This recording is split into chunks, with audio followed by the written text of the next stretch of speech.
তো গাইজ নতুন আরেকটা ভিডিওতে আপনাদেরকে স্বাগত। তো আজকে চলে আসছি আমাদের কফি বাগানে অনেকদিন পরে। আসলে এবছর প্রচণ্ড কুয়াশা, অনেক গরমের পরে প্রচণ্ড কুয়াশা এবং শীত, এই কারণে কফি গাছের আসলে অনেক ক্ষতি হয়ে গেছে আমার। হ্যাঁ, তো সেটা দেখার জন্য আজকে কফি বাগানে চলে আসলাম। তো তো দেখাই আজকে আমাদের কফি বাগানের আসলে কি অবস্থা। সম্ভবত আমার মনে হয় যে ঘন কুয়াশার কারণে এই অবস্থা। এই যে দেখেন, কিছু কফির গাছ আসলে হলুদ হয়ে গেছে।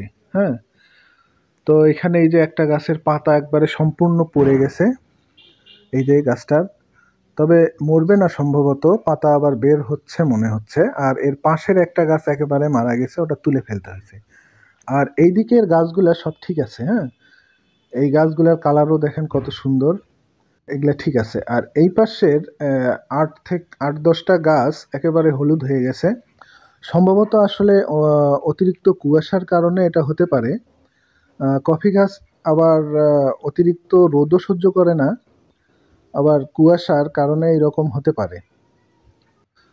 তো কুয়াশা আসার আগে থেকেই একটু করে হলুদ ছিল। তো কি কারণে হলো এরকম, তবে এই যে কুয়াশার এই কয়দিনে একেবারে অতিরিক্ত হলুদ হয়ে গেছে আর কি গাছ। তবে মরবে না, মনে হচ্ছে মরবে না। তো গাইজ আসলে কি কারণে এরকম হতে পারে, তো আপনারা পরামর্শ দিতে পারেন, কমেন্টস করে জানাতে পারেন। তো গাইজ আমার মনে হয় যে এই অতিরিক্ত কুয়াশার কারণেই, শীতের কারণেই আসলে এরকম হয়েছে। এই পাশের গাছগুলোর অবশ্য কোনো ক্ষতি হয় নাই। তো গাইজ দেখলেন আসলে কি অবস্থা। এই যে গাছ একেবারে হলুদ হয়ে গেছে সব। তো আজকে এই পর্যন্তই। খোদা হাফেজ।